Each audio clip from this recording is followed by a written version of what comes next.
Hey, Facebook. Hello, everybody. Instagram. Hello. We're going to give you all time to come in tonight. Join us. We are trying something new. I am, brother. Yes. Trying something new. Got her own. Yes, got me on here doing this Facebook Live Beyond the Radio. Yes. As you come on, can you do us a favor and like and share this video for us? As you're coming on live, thank you so much. Tell us where you're from. Yeah. Tell you where you're from. As you come on, just like and share for us. We would really appreciate that. Hey man, how you doing? Hello, Sister Yvette. What's going on, girl? That's right. Happy homecoming. Yes. Happy homecoming. Look, everybody came in today was asking about homecoming. Y'all ready for homecoming? I went today. It's like, yes. Why was so much traffic? It was like people are coming in town. Coming in town. Homecoming. Yes, coming on in town. So we're on Instagram tonight. We're on Facebook Live tonight. So we're going to give you a chance to join us. We got some important information that we're going to be sharing tonight. Yes. Just talking about upcoming events. Sister Yvette's on out there. Hey, Sister Yvette. Glad to see you. Glad to see you. Come on in. Come on in and like and share. Help build the audience up. Thank you, Sister Felicia. Share. They're not used to me coming on, so I ain't got no friends yet. But girl, them glasses look really good. And look, y'all, they fancy. They got Lady E on the side. I can't do nothing with that. I did that custom with the store. On the side of it. Look, honey. Glasses for homecoming. I told Kim I was gonna do something different. Okay. So well, those are I really out one today. Myself was like, wow, like you really went out all that staff. Oh yeah. Like, you really went out. She is like straight up Aggie Pride today. I mean, she got on the blue. She got on her blue and gold glasses. Got it on. I just got on my pink, my confidence shirt. Well, that's good. We doing it. I want you to come on in, just like and share. Help us grow the audience a little bit before we get into it. You know somebody that you think would love to hear what we have to say, like them, tag them in the video. Excited about what the Lord is doing in our lives. It's a good time. It's a good season. Yes, I mean, it's a real good season to be in.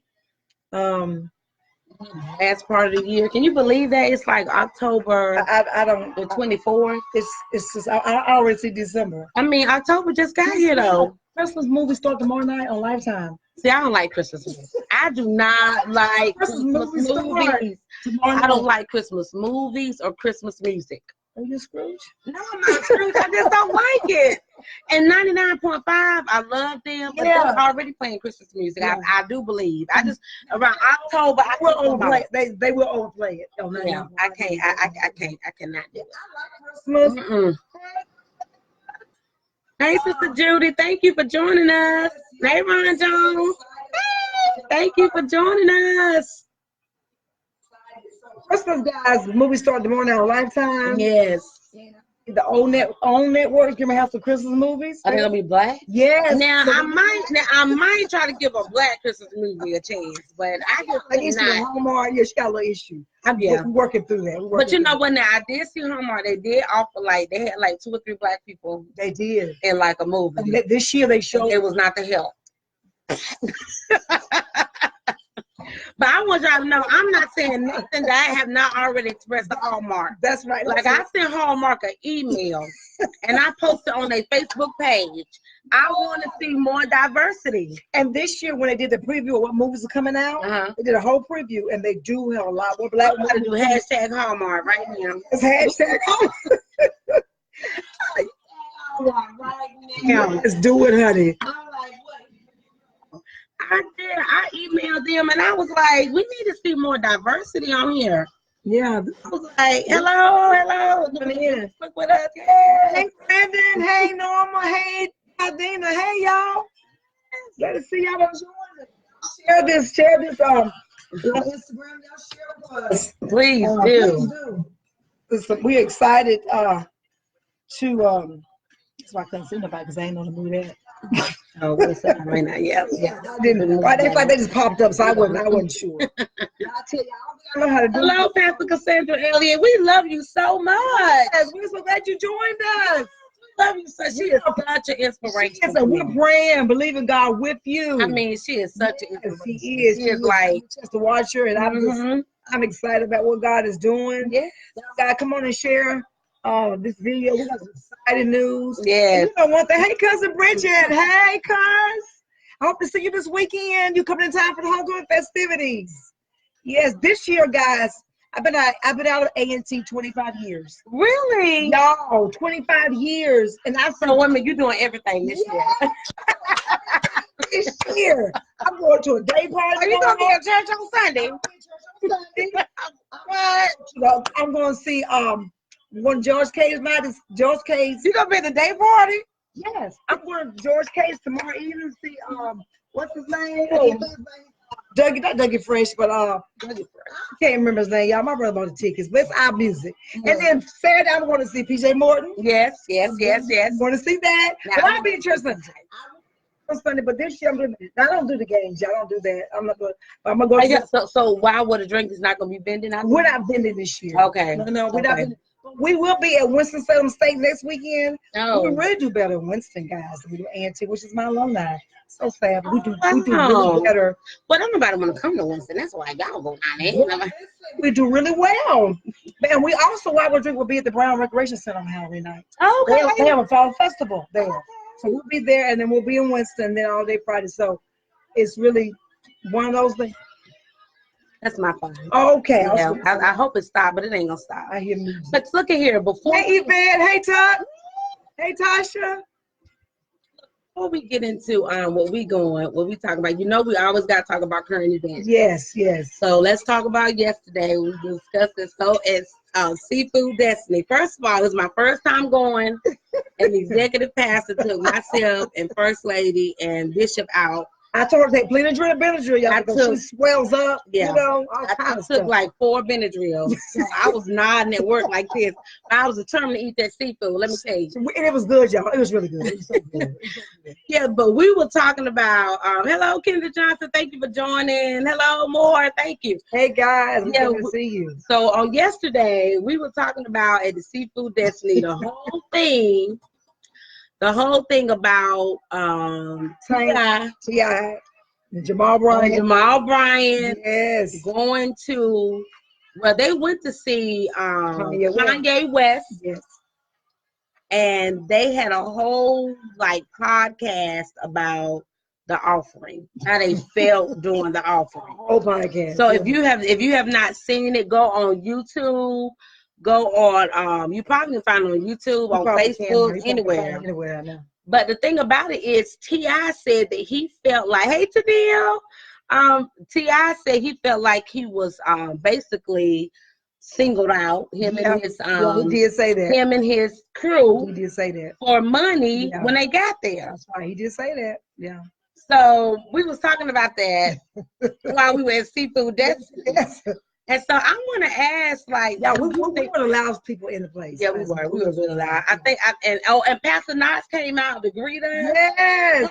That made me feel so special. Yes. It's my birthday. I'm a regular there, so I was just there the other week. So, okay. I supported him. He said, "Oh, okay." So he know my face. I'm regular. I'm a regular. But I just want to do you think people feel like that, like when they go to church, like they're being singled out, like for money? Remember, it was a wave about this prosperity ministry. Yeah. I forget his name, the pastor that was on this big wave about prosperity ministry, and he was really saying you need to do this and you need to do that. And so I think that kind of rubbed people the wrong way. Yeah. And so when you see, I guess, people of some type of status, you want them to come and be a part of what you got going on, but they might want to just come just listen to the word. Yeah. And then it's almost like you take the offering up at the end. So I think it appears to them like, well, and they're on that podcast, he said, well, they'd already taken up offering. Yeah. And then he go take another offering. So he felt like they were taking the offering just because they came in the building. And so I think people are really leery about giving money to church. And I'm going to tell you why, especially in the Black church. We will have a building fund for 20 years. Yeah. And never build. and we keep giving toward the building fund, and we giving toward this and toward that. And so, hey, Lisa.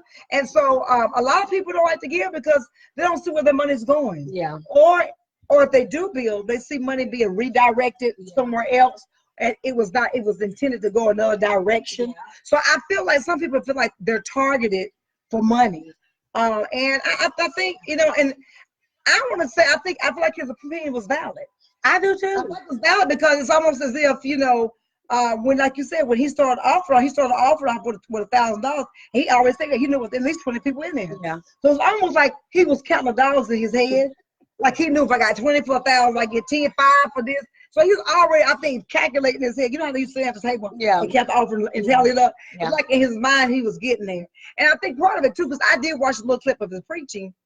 He was talking about his millionaire status, how he gives $1 million away a year. And so I think when he started getting on that $1 million thing, I think they kind of like rubbed him the wrong way because they're like, what, you know? Well, T.I. said that he think he made the face because everybody was about the face. The face was like, everybody was like, the face.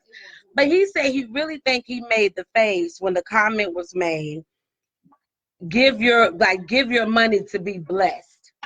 Yeah, like he said, that's when he think the face went south. Because then it was like he felt like, so I gotta pay $1,000 for God to bless me. Exactly. And so I can understand that. One thing I think it does is it challenges the pastors to, first of all, when the celebs show up, I don't doubt it. I know, girl. That's the truth. Yeah, they do. I think one thing that it challenges the pastors and anybody to realize that everybody in your congregation don't know church.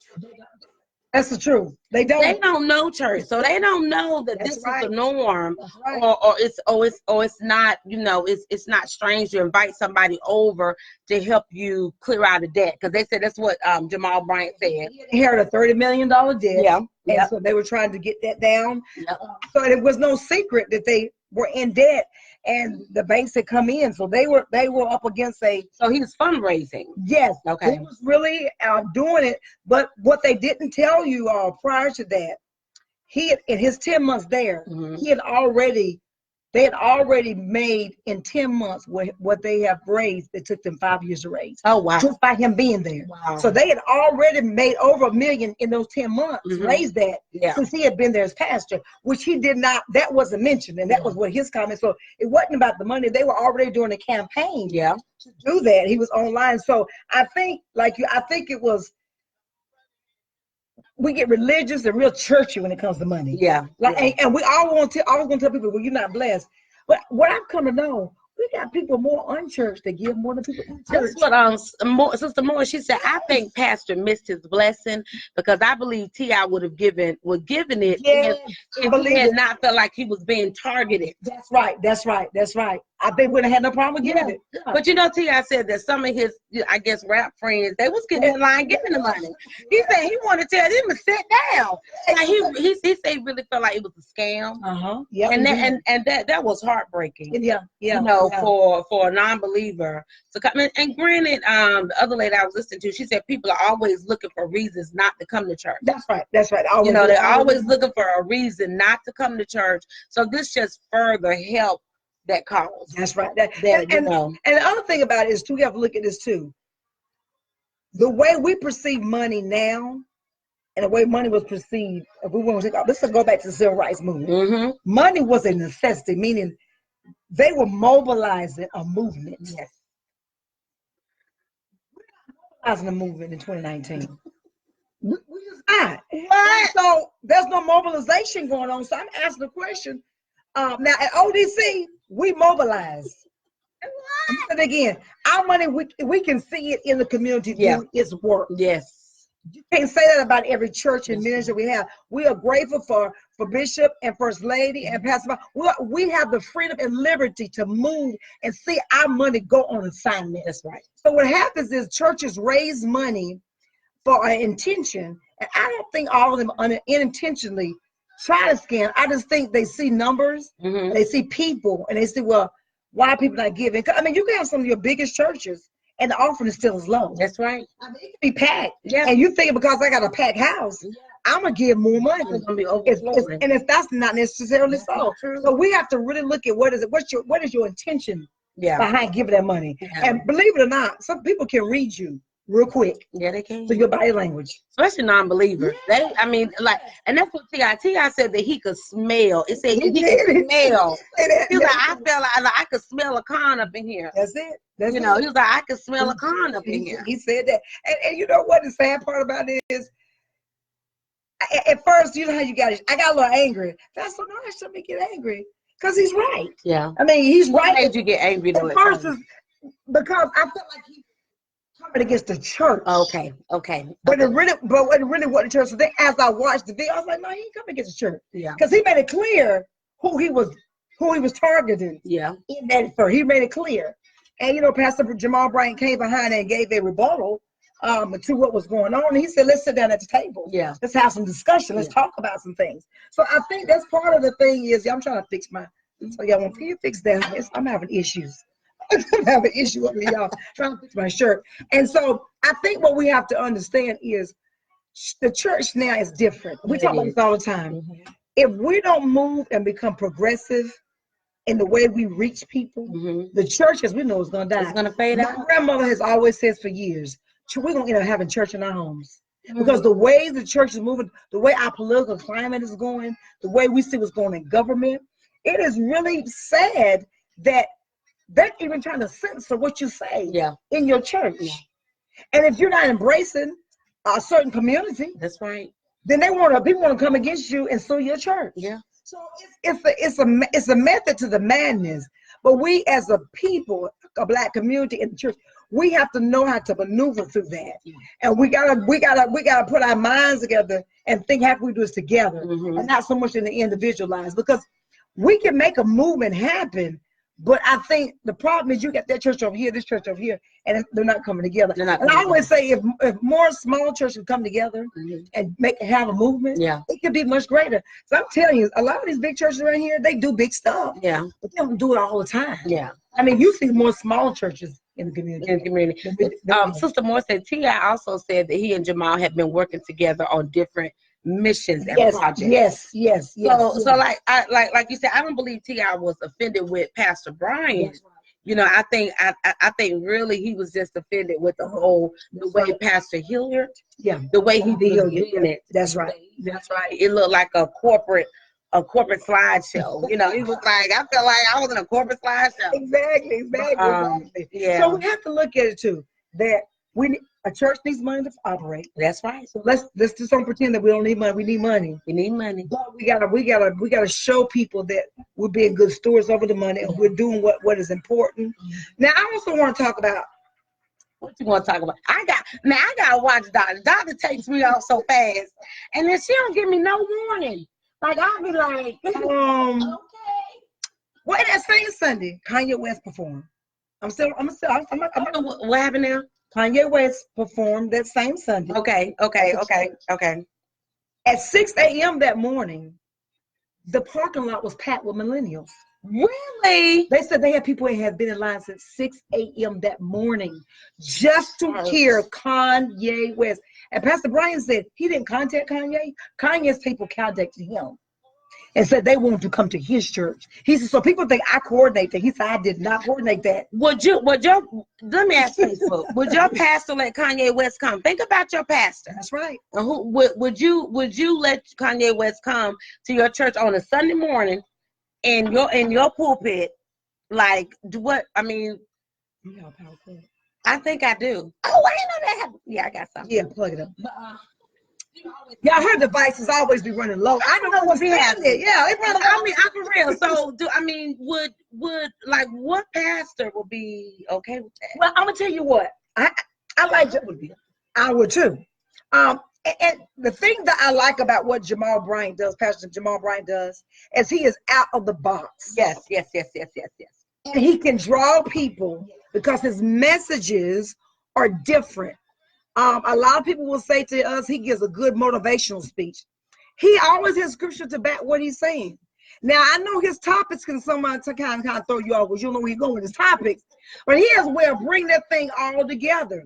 And he made it clear that he wanted to get the millennials in the church, and guess what? He got them. And he said what they did mention is 156 millennials got saved. Are you serious? 156 people got saved from that one service. Wow.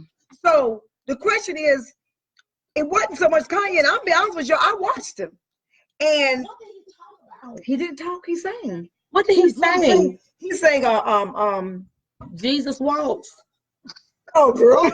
God, what's the guy from DC? Jesus Walks. No, he said Jesus. I can't think of the artist's name, but he sang. Take me to the church. Is that one? No. What did he say? No. But anyway, the songs he was singing, you would know. I can't think of it off the top of my head. I probably better throughout this conversation I will.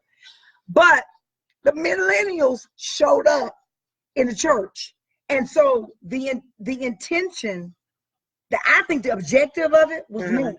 I do too. Because the millennials are not coming to church. Yeah.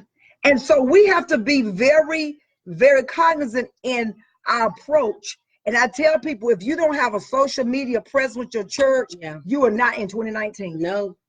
I say this all the time. I say in my class with the students, the world changes every 4 years. The church only changes 20 years. So next year is 2020. Wow. We're already 40. We'll be already at least 12 years behind, 18 years behind. 2020. Yeah. So we're already behind. We got some churches, it's just really starting to embrace Instagram. They're starting to embrace Twitter, Periscope. Yeah. And some people have been on it for a minute. You got to, and guess what? And you know how you can engage it? Let your millennials be your social media. That's right. You let your millennials tweet. You let your millennials do the Instagram. You let them do Snapchat in church. Because guess what? When they get on Snapchat, I ain't never been on it. But they just say, my niece says she has like 150, 160 people that follow her. So if she's on Snapchat and she got 150, 160 people following her, and you got at least 10 in your church, that right there's almost 1,000 people that's going to follow you on Snapchat just because of who they know. Yeah. So what does that say? It says to us that we have to be different in our approach. Yeah. And so I believe Kanye West coming to a church, I will go. I know some of y'all probably saying, Erica, I would go because I think it's important that we understand that the church is made up of more than just millennials. Yeah. Because guess what? Our those of us that are over 45, if we don't start raising up another generation, we're gonna be looking at empty pews. Empty pews. And chairs. I'm sorry, we don't have pews, more chairs. Yeah, some people do have pews. They do have pews. But they're right there lead us into the anniversary. Yes. I'm gonna let you talk about it. So guys, guess what? This month it marks 1 year that we went on radio. About a year and a half prior to us going on live, I got a prophetic word that I was gonna go on radio in 3 cities: Greensboro, Charlotte, and Raleigh. And I listen, you know how you get words and you listen to them and you shake your head, yes, Lord, thank you.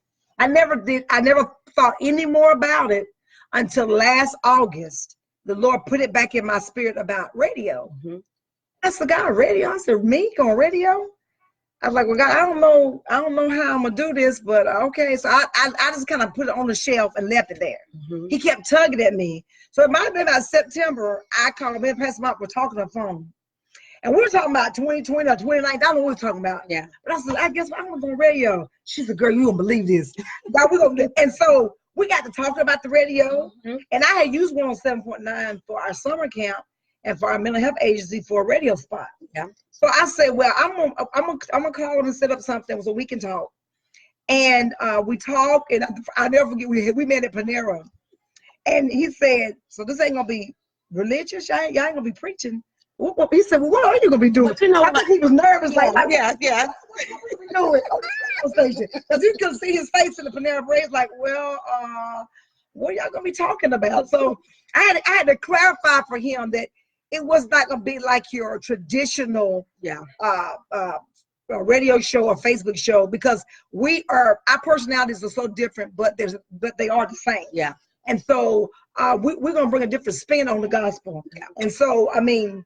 But you know, something I think is amazing is that if you remember, I told you that I had sent looking around for radio stations. Yes. The Lord had laid in my heart to do radio too. So I had sent I said, call around and see what we can get radio packages together. Yes. And so when you said the Lord is leading you, I was like, oh my God, girl, you ain't gonna believe this.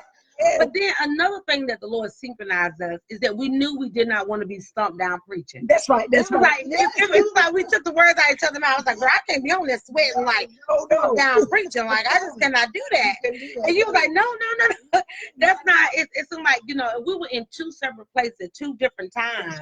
That's right. And the Lord started laying the same, ministry on our heart. And that was radio ministry. It's radio. So listen, when we went on his radio, he said to me, you are the first ones that have ever gone live on our station. Wow. So we made history. That being the first ones, first of all, pastors, female, Black, going live on a Black radio station. We made history. Yes. And when I tell is that Black enough for you? Exactly. So what I'm saying is, guess what? From October, we was nervous, up until now, it has been an exciting journey. I love it. I look forward to it. I was here on Pastor Mopper today. I was in the mall today.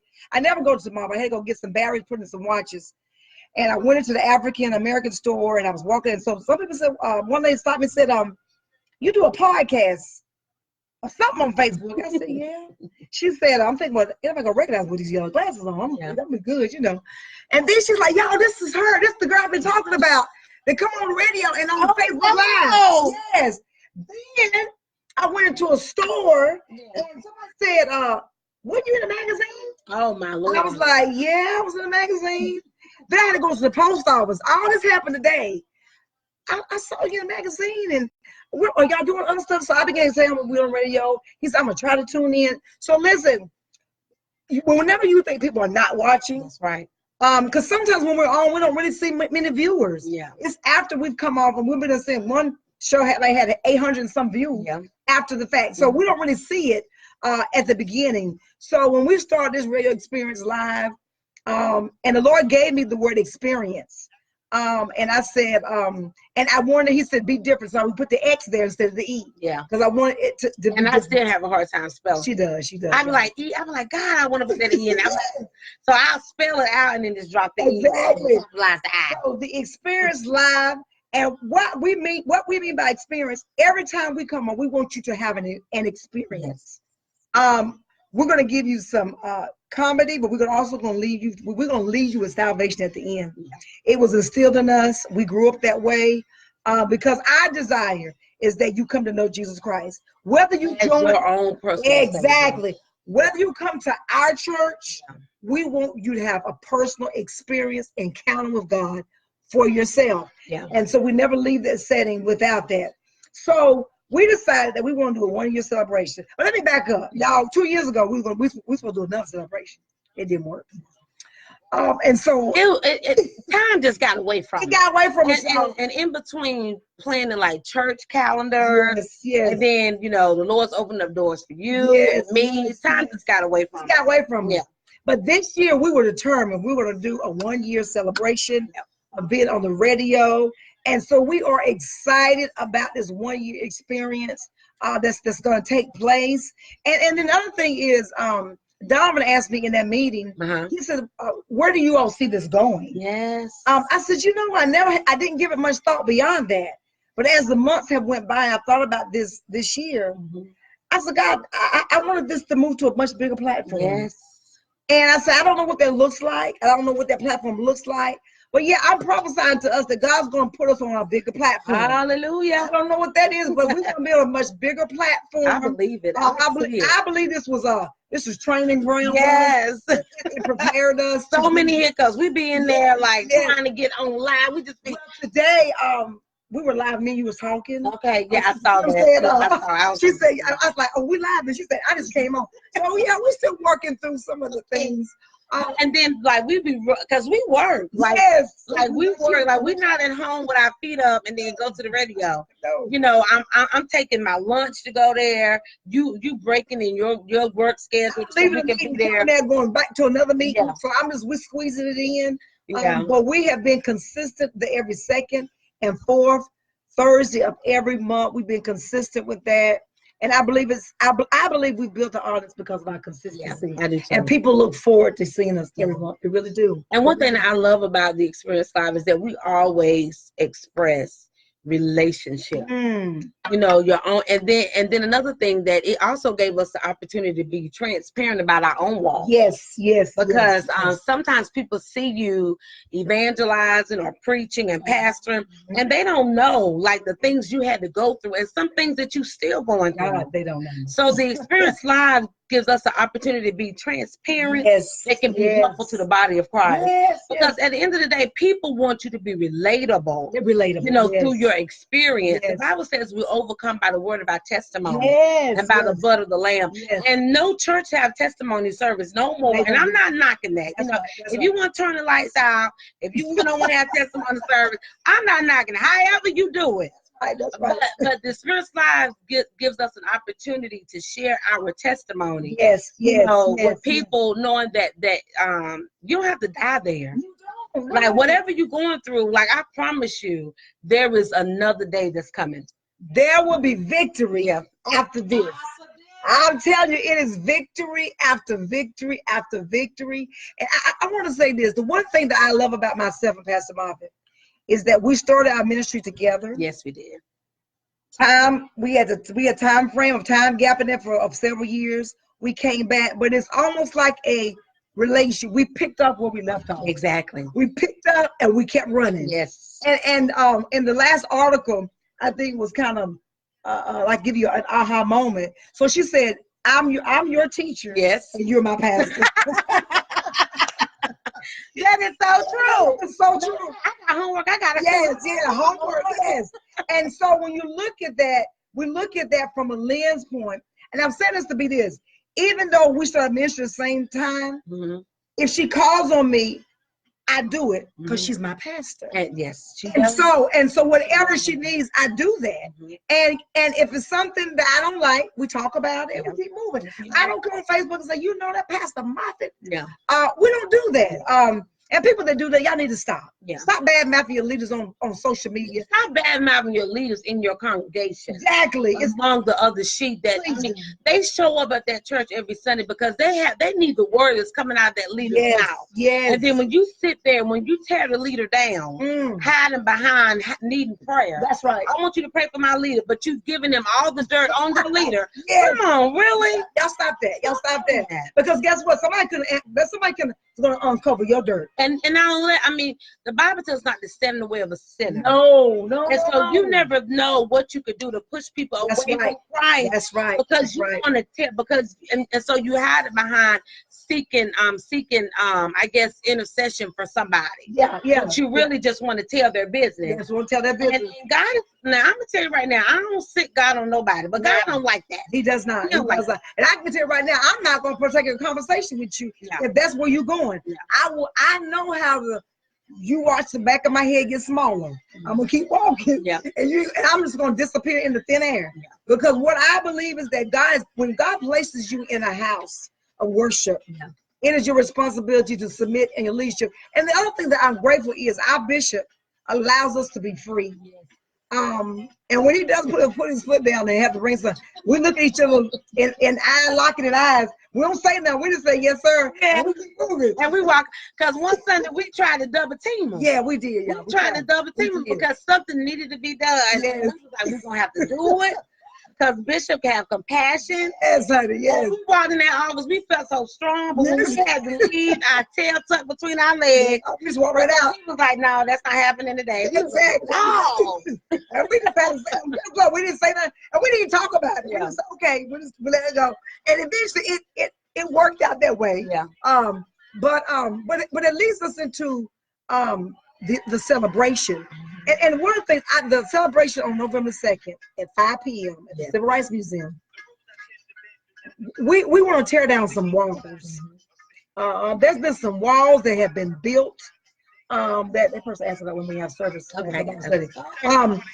And there's some walls that's been built. So we were strategic. We have a millennial, Pastor Justin Marshall, that's doing a great work as a millennial. We have him coming. He's going to give his feedback on millennials. We have Pastor Dion Clark, who is a young man. I mean, he's doing great things at Equation Church. And when I get opportunity sometime to plug in, Grow and Thrive in Church, a man is carrying a great word. And so our panel is going to be heavy, but we want to talk about things that we think that's relevant now. It's good to talk about the Black Lives Matter movement. It's good to talk about civil rights, and that is very important. We're going to be in the Civil Rights Museum. But this is 2019, and we're facing some outright racism. We're facing white supremacists. And last week in Pastor Jamal Bryant's church, they had two people, and they haven't found them, that let out pepper spray in the midst of his sermon last Sunday. He thought the people were just getting happy. They were screaming, you can hear it. And they had to escort them out. It took 28 people to the hospital because 2 men came in with hoodies and let out pepper spray in the back of the church during service. So guess what? The enemy is mad with him because of the work he's doing, and the enemy is going to be mad at us because of the work that we're doing, but he cannot win. No. Because we've already have the victory of whatever God's promised. God saw in 2019 that Pastor Moffitt and myself will be here. We didn't see it. Almost 20-some years in ministry, we didn't see this moment. But God saw this moment. God saw this moment. And our lives had to take a different route. Yes. Because I have a different story than her story. Yes. I have a different testimony. But the one thing about it is that how you getting the people going by there like that? What you doing? Because when you replied to Pastor Lisa, hey Pastor Lisa, okay. you got to pop back in there. This is on the job training for Dr. Errol. I pop back in. I just did it for you. Don't worry about it. Just reply. Just speak to your people. Okay. That's hey y'all. Hey y'all. We're gonna start all over. So what I do now? No. You don't reply. Okay. Because when you reply, when you manually reply, it takes away people that are coming in. Okay, I'm sorry, y'all. Yeah, so I'm learning. Don't laugh, y'all. Just hit like okay. I'll drive. You gotta tell me. I'm gonna do that because I'm not good at this. So anyway, God has taken us by two different paths, and I think this is important for people to know. When we started ministry under Bishop Graves, Tina ran to marriage. Yeah, she felt that she needed marriage that moment for her ministry. I ran away from it. Yeah, you did. Because I felt like he had talked to me that day. He said, Erica, he said, what you're carrying, don't allow, you gotta make sure that you get the right mate. Yeah. Because if not, your ministry will go in. So I was afraid to really walk in that vein of marriage because I thought that my ministry would die. Oh, wow. So I worked hard to build my ministry because I didn't want to do that. And when I realized that, I said, God, I did. And I didn't really realize that I ran from that. I ran from that because I was afraid that if I got married early, that he would kill my ministry and I wouldn't grow. And I knew I needed ministry. I wanted ministry. And so I said, well, the only way I know I could do it effectively is if I just stay single. Yeah. And that's what I did all these many years. But now I know now in this next season of my life that God has spoke to me that now you need a covering. Yeah. You need a helpmate. So, but I have to be comfortable with that. Yes. I'm not quite comfortable with that yet. Because when you've been single for so long and you get over 45, you like, I don't have to, I can go when I want to go and all that kind of good stuff. But it's so amazing though, our stories of how God, and how God, the enemy attacked her body with meningitis. Yeah. Early on. Yes. I got attacked with strokes. And so I didn't know God to be a healer until then. Yeah. I didn't know God was to be a way maker until God had to make a way for me. And so we got extraordinary testimony. That's why we can be transparent. I often tell people this story. I was a freshman at UNC Charlotte. I love to tell this testimony because I believe it's going to bless somebody's life. I was at UNC Charlotte. I went back to Charlotte for a New Year's Eve party. I was ready. I was going in, and I had been drinking and smoking. Now, I wasn't smoking no cigarettes, and so and I wasn't drinking no water. So I was in the party. Things were going great, and all of a sudden, my glass on the table started talking to me, and I said, "Now wait a minute. I know that glass. I know I'm crazy." So I tapped the girl. I said, "Is that glass talking?" She's like, Eric, what is wrong with you? I said, I don't know, but this glass is talking to me. So the more I tried to get I got another glass. That glass, I said, wait a minute. So I said, Lord. Now, and all that I'm saying, Lord, because I don't know what happened, because this glass is talking. And I clearly heard God say to me, if you drink this last drink in the morning, your parents will be identifying your body. Wow. He was just that clear to me. Wow. They will be able to have to come to the scene and identify your body. Y'all, I sobered up. I let all the windows down in the car and drove from Charlotte to Greensboro. I pulled in the driveway. I passed out asleep in the car. My daddy come knock on the window. How long you been there? I said, can you see me? I said, can you see me? I was like, Lord, thank you. I made it home. Yeah. But I just didn't know. And if that right there was a wake-up call to me that what I was doing, I had to stop it. Yeah. Because that was a wake-up call. There was something that God had connected to that.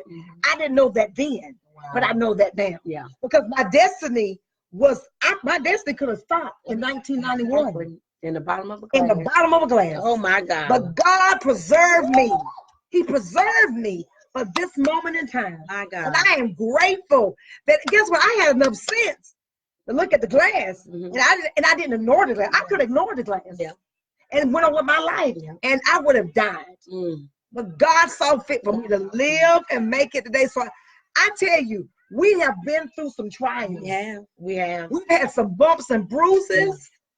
At the beginning of the year, y'all, we were doing prayer visual. Pastor Marvin fell off the step at the office. Oh my God. Oh my God. It was the freakiest thing. And it was the freakiest thing. She's talking about y'all. We can just take her in. She's gonna be all right. I said, no, mother, you're gonna get in this car. You going to this good old hospital. I just felt like, what happened? Yes. I mean, I'm trying, and I was sitting, and thank y'all so much for participating. I'm sitting there in the chair with my foot in the cast, and Dr. Erica, you were instrumental in just making sure everything just moved around. Because I was trying to slide around in the chair, but you know, that was a teachable moment for me. Yes, yes. And that's when the Lord really allowed me to see what ODC is blessed with. Yes, that's people that are able to hear the vision and keep the vision going. Keep the vision going. You know, and so I mean, it was humbling for me to have to sit there. I know she could. Y'all get about killed her. She tried her best. Oh my Lord. Just sit down, mother. You can't do nothing. What you need, I'll make sure it's done. And we gave clear instruction. And I'm so the ODC, y'all did a magnificent. Y'all carried it through. Volunteers, and we're gonna do it in 2020. Yes, we are. We're looking forward to do it in 2020.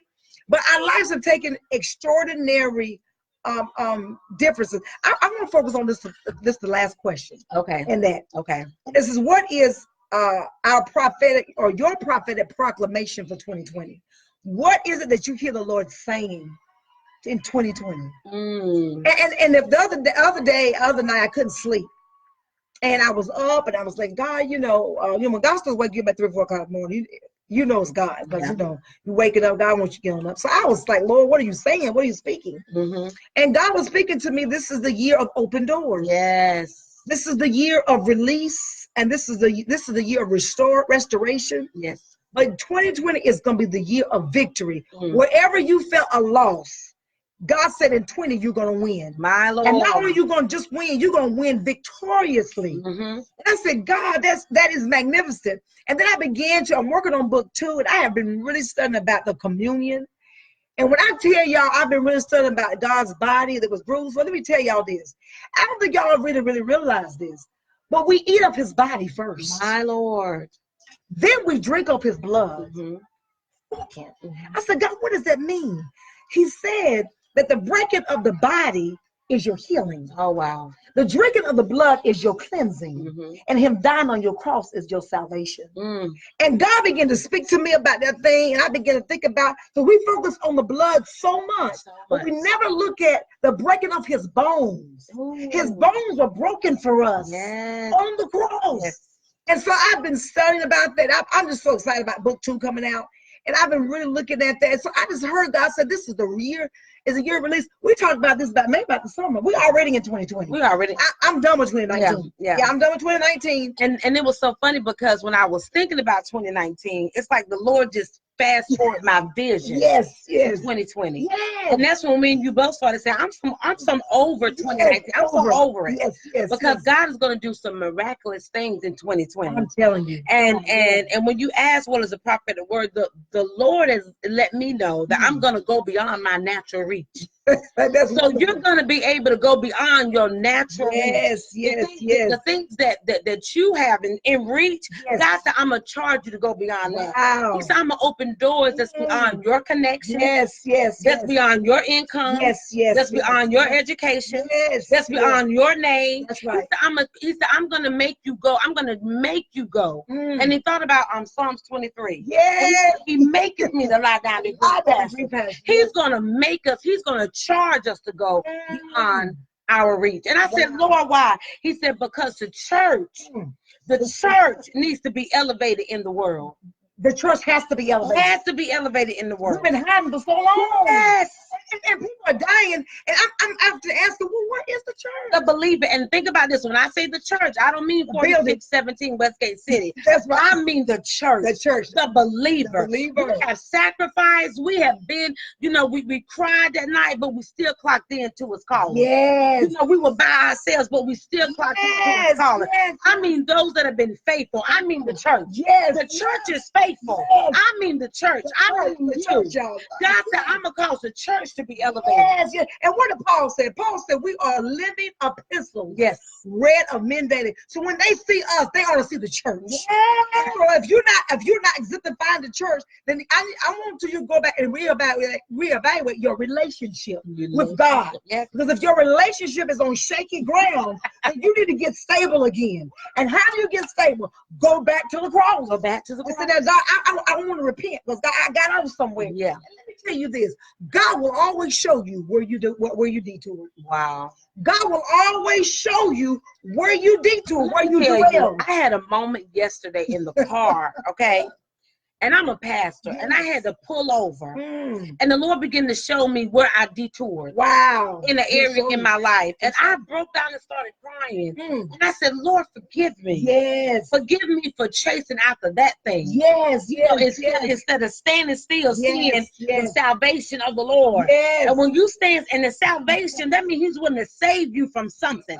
Whatever you need to be saved from, don't run after nothing. That's right. That's right. Stand still and see the salvation of the Lord. Yes, yes. Let Him come after you and take you where He wants you to go. That's the blessings of the Lord. Yes. Will overtake you. Overtake you. You don't have to run to it. It'll come to you. It'll come to you. And the thing that I love about God, and I was watching the other night, God's gonna cause your name to be put on people's minds. Yes, yes, yes. Your name is gonna be great in 2020. Yes. He's gonna make your name great. He's gonna open some doors for you. So you pastors and preachers that are listening, you need to get some sermons ready. Yes. Because when God begins to open doors in 2020, you don't have time. Say, Lord, what's my word? God is already speaking to you now for 2020. My He's Lord. already prepping you for 2020. So you need to make some time. God dealt with me the other day. He said, Erica, you're not managing your time well. Girl. He dealt with me on time management the other day. He said, because I do a lot of things, but I've not carved out time for him for the things that he's requiring of me to do. So I had to go back and say, Lord, I'm sorry because I have not been managing my time well. And so now I've got to reevaluate and restructure some of the things that I'm doing because I am like an energized bunny. I never stop. I can become a very workaholic. I really can. I can become a workaholic and get so engrossed the field that I work in, which is mental health, and I can get so engrossed with that and things that's going on that I sometimes forget about me. And so when God began to deal with me on that, he said, Erica, you got to be ready and prepared. Get your passports ready. My passport expired. I told Kim the other day, it's time for me to renew my passport. And so you listen, this is not the time for you to become lazy. It's not the time for you to be relaxing. When 2020 comes in, you've got to hit the ground running hard. Yes. So you've got to prepare yourself. God has laid on my heart a conference that I'm working on now. It's called Emerging Leaders 2020. I do not know the location yet. God revealed it, but I do know the month. Yes. The month is April. Yes. I don't know. Everything God's been giving me is the month of April. I don't know what it is. But and so I was talking to some people that I want to be a part of this. And guess what? April is the best month for all of them. So I said, God, I don't know what you're doing, but God, you're lining this thing up. Yes, He is. To be what He's called it to be. And we've learned this even in teaching our leaders at church, is that everybody don't know how to lead. Yeah. We need followers. And follow, just because you're a follower still does not make you not a good leader. Because you got to be able to learn how to submit to those that are in authority over you. But guess what? I can work better sometimes as a follower. Yeah. I really can. Just tell me what to do and I'll do it. Yeah. But you got some people that are pastors, apostles, prophets. Yeah, all y'all, I'm calling y'all names.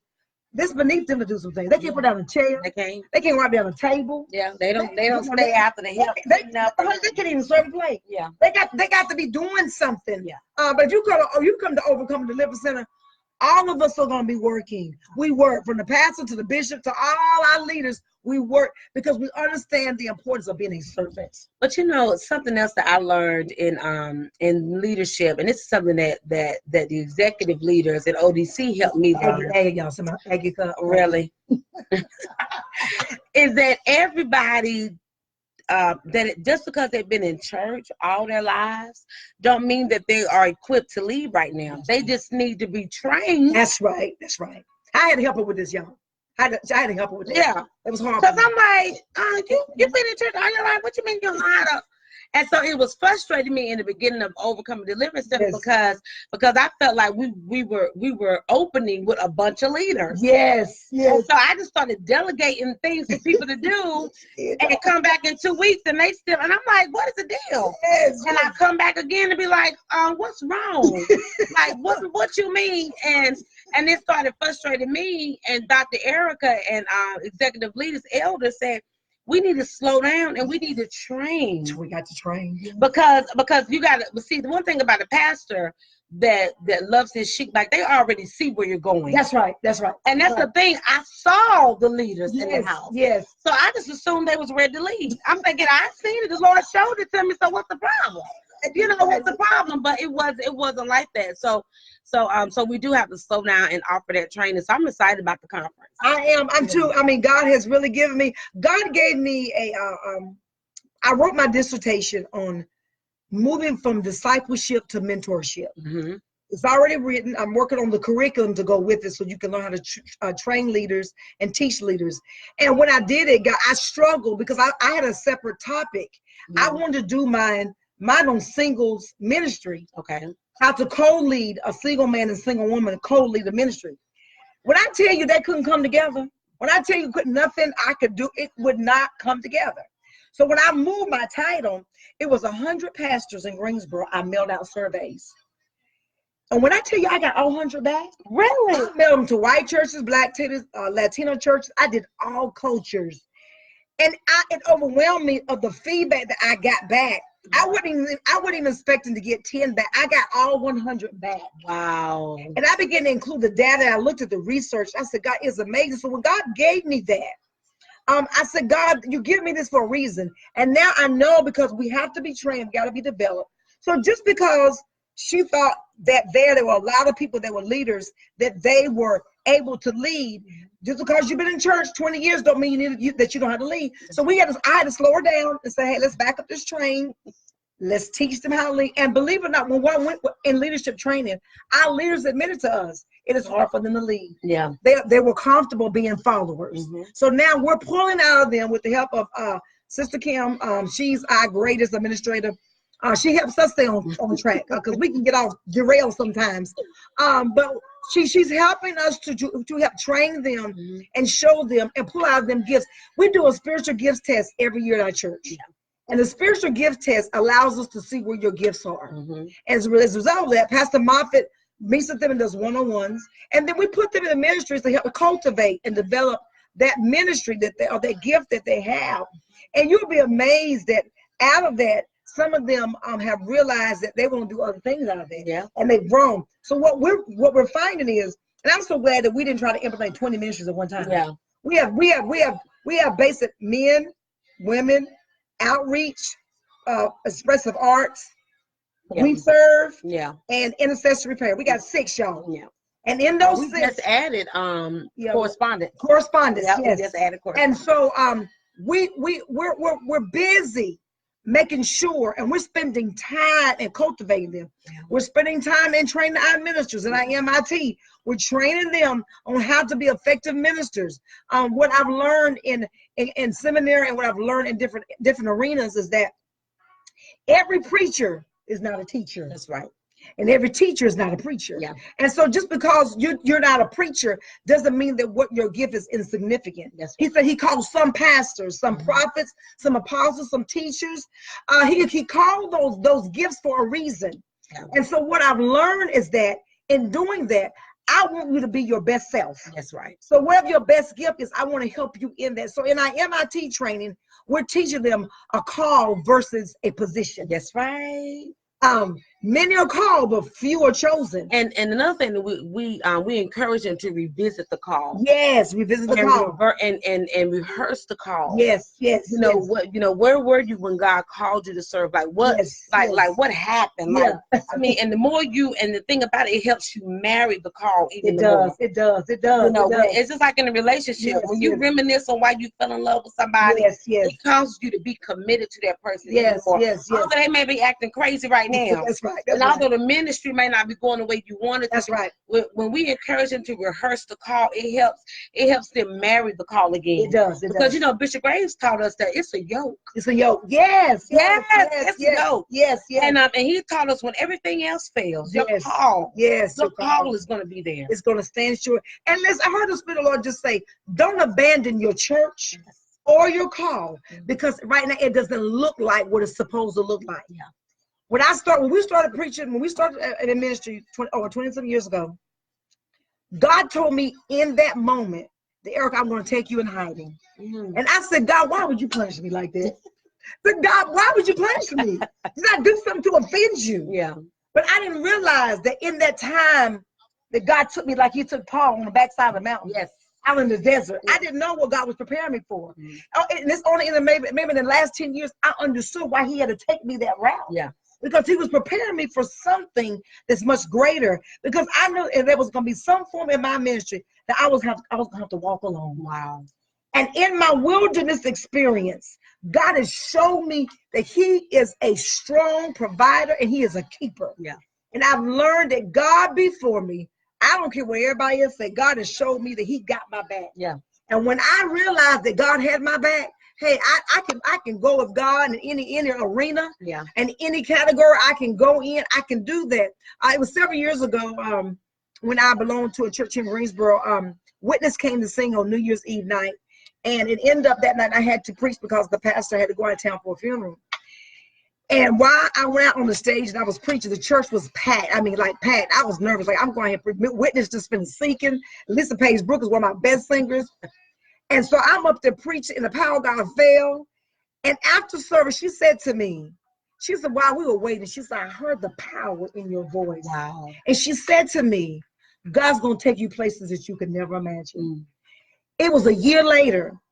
I connected with her on Facebook, and she sent me a message. She said, don't forget, God's still going to take you places. God's still going to take you. And when I saw that, I said, God, I thank you. Yes. Because sometimes in ministry, you don't feel like you're going places. You really don't. You don't. You don't feel like you're going to. And Pastor don't like me for me to talk about numbers. In December, we would have been in ministry 24 years. So I'm going to say it. She don't like me to tell numbers, 24 years. And so in those 24 years almost, guess what, y'all? We have experienced some losses, some wins. We've experienced some knockouts. Yeah. I have been on a mountain where the book was packed. What you say? I mean, going somewhere everywhere, nothing everywhere. I've done it. But God has showed me that he's the same God then, he's the same God now. Yeah. And what I love about God is that God is faithful. So in 2020, God's going to put your name in the mouths of people. Because there are people out there waiting to hear what you have to say. That's right. You're right. There's a word for you. There's an assignment that God has placed in your life. And you're wondering right now, God, how am I going to fulfill that? God's going to allow you to connect with people that have the same like-minded spirit that's going in the same direction. The reason that we can work so together, we have like-minded spirit. That's right. Our visions are one. And it is not about a physical building. Yes. We want to reach the kingdom of God. Kingdom of God. And that's more important. I think building churches are wonderful because to me they're just training grounds. Yes. A building is just a training ground, y'all. Yeah. It's not where you go and you only witness to just your people in the inside. That's right. It should be a training ground to send them out. The Great Commission was to send them out to the edges of the highway. That's right. And to compel them to come. Yeah. Once they be compelled to come, then you train them to go out to compel back out again. To compel It some should more. be a revolving door. Yes, Coming in, going out, coming in, going out. Yes. That people are coming to Christ and they come and get refueled and then they go right back out. Exactly. And so I'm so excited about what God is doing and in this season. And I really believe that the more that you are between now and December 31st, I hear the Lord saying, if you press into Him and you'll press in your prayer time, if you press into Him with your prayer time, God is going to show you your next move. Wow. He's going to show you your next strategy for your ministry between now and December 31st. And I want to tell you this. If God spoke a word to you at the beginning of January, God still has time to fulfill that word. Still has time. So don't you abandon the promise because it doesn't look like it's going to lose faith. Don't lose faith. Hope. Yeah. If God made you a promise, God's going to fulfill what He said that He was going to do. When I had my last stroke 2 years ago, and I was going through physical therapy, I went through rehab for a stint, and she said to me, Erica, you're going to feel residual effects on your left side, even beyond that. I said, what does that mean? She said, some days you're going to feel paralysis in this left side because it affects the left. So there are some days I feel the residual effect. But when I feel it, I don't give into it. Yes. I force my arm and hand to keep moving. Because if you start giving into it, I'm saying this for a reason. I'm telling you, don't give into what you're feeling. That's right. Because your emotions will throw you off. We talked about that already. Yes. Your emotions. Your emotions will cause you to abandon what your call is. Yes. And just because you're not behind a pulpit does not make you less valuable than somebody else. It does not. That's right. You still have value in the pews. Because guess what? We need the sheep in the pews to help fortify the ministry that's up in the street. That's right. We can't do it by ourselves. We cannot do it by only one person. Yeah. And self-care is the best thing you can ever give yourself. Pastors and leaders, take care of your bodies. Take care of your bodies. And take care of your bodies. And another I just want to say that on November the 2nd, if you have not gone to Eventbrite, yes, go and register. It is it's reserved seating. It's free and open to the public. Yes. But we do have a limited space. But I want you to go to Eventbrite tonight, and I believe that tomorrow we're going to be sold out. Like everything's going to be. I believe so too. I mean, that's what I'm believing. I'm really believing. Yes, we're going to have music. We're going to have food. We're going to have conversation. Yes, and like Dr. Erica said, we got Pastor Dion Clark. Hey, Pastor Dion Clark. He's yes. I've only met. I met him twice. He came to the bank. Okay. And then I met him again at Tabernacle meeting. Okay. And we just kind of like spoke there, but so I'm excited to have dialogue with the men of God. Yes. About, what's the theme? The theme is reclaiming the voice of the Black church. Reclaiming the voice of the Black church. And so I'm excited about having that dialogue. Yes. And then if you're going to be in the place, guess what? You can engage in the dialogue as well. Yes. We will be going live, Instagram, Facebook Live, and Periscope, all at the same time, and YouTube. Yeah. So we're going to be live on all platforms. I bought some equipment. I got to test it out. But we're going to be going live on all those platforms. She bought some equipment. So we Pastor and myself going to try that project. And if you're in Millennials that don't have nothing to do, come out and help us. Come on out, volunteer. This is not a religious event. Yeah. But we want this to be a opportunity to leave from there. Yeah. We're going to talk about your rights. And we this last thing, we talked about this earlier. Millennials, we need for you to register to vote. Vote. You have a voice in 2020. Vote. We're going to talk about that on the 2nd, about the importance of voting and how that's going to help us to reclaim the voice of the Black church. Yeah. Well, do we realize we people died for us to right to vote? So it was in churches that the movement started. Yes, so it's now that we need to go back to the church, and it's time for us to start another movement. And that movement is to reclaim the voice of the Black church. Yes. That movement. So I want to ask you something as we get ready to go. If you can describe the voice of the Black church in one word, Dr. Erica. Yes. What would it be? Wow. Now, like with the way I see it now, I see it as being invigorating. It's been invigorating because it's almost like we're cutting edge, but we're a little afraid to go after what we see because of traditionalism. Yeah. So it's almost like the church now is, we want to move, but I think we're afraid because other people are going to say we might be becoming too worldly. Okay. So I see the church being invigorated. I see the church being more more of a refreshing place, Okay. as opposed to a place of oppression. So now I want this to be. We're looking for a refreshing. We're looking for a newness that I think has been lost. Yeah. And we need the voice to be heard. Mm-hmm. And I don't know how. It's a way to do that. I'm not really sure. I talk with my hands a lot, y'all, so I'm just trying to find that word. Yeah. We need the voice to be reclaimed. And I don't know how we're going to do it, but we'll have an answer for you in a second. Yeah. Well, we may not have an answer. Y'all, one of y'all coming may have an answer. Yeah, you might. Go on Eventbrite and register. Just register for your seat to be in the place. Yes. We're going to have a photographer there. We're going to be taking photos. Yes. We're going to be signing photos. We're going to be giving out autographs. Yes. And Pastor Dion Clark has wrote a book. And Pastor Clark, bring your book that night. By all means, I have my book there. Yeah. And bring your books out. So we got Pastor Lee. You wrote your book. Bring your book out. We want to support our Black authors and we'll support them, because I believe that it's important that we do that. And if there's any inspiring writers or poets or whatever, come out and just be a part of this experience. We're hoping next year we're gonna do a big. Yeah. We're gonna do a big in next year, and I'm just praying and believing that God's gonna do some mighty things. And we've been here an hour. Yeah. This is my bedtime, y'all. I go to sleep early. But anyway, I'm excited about November the 2nd. It's gonna be an exciting time for us. Register and be a part of it. If you go to our Facebook page, you'll find the link. Yes. That takes you to the Eventbrite. Yes. But if you just go onto Eventbrite, it's called the Xperience Live. Exactly. Go and register. Invite your family, your friends, your co-workers, and just come out and celebrate with us, because like Dr. Erica said, we are so excited that the Lord has kept us this whole year. Yes, and we have remained faithful. Yes, we have been on track. Yes. And today when I got the word, I said, I started giggling, and the cover was like, "What's wrong?" I said, "Girl, I can't wait to do the radio today." Like, I was excited about doing the radio today. Because it's just the opportunity that we get to talk, and we get to also get that feedback back. So please go to Eventbrite and register. I promise you, it's going to be an experience, and you don't want to miss it. Because I tell you, you leave there, you're going to feel a newness, a rejuvenation, a refreshing. And next month, November, December, and we're going to leave with this. We're going to talk about casting your vision. What does your vision look like for 2020? We don't want to wait till January. I want you to start casting your vision now.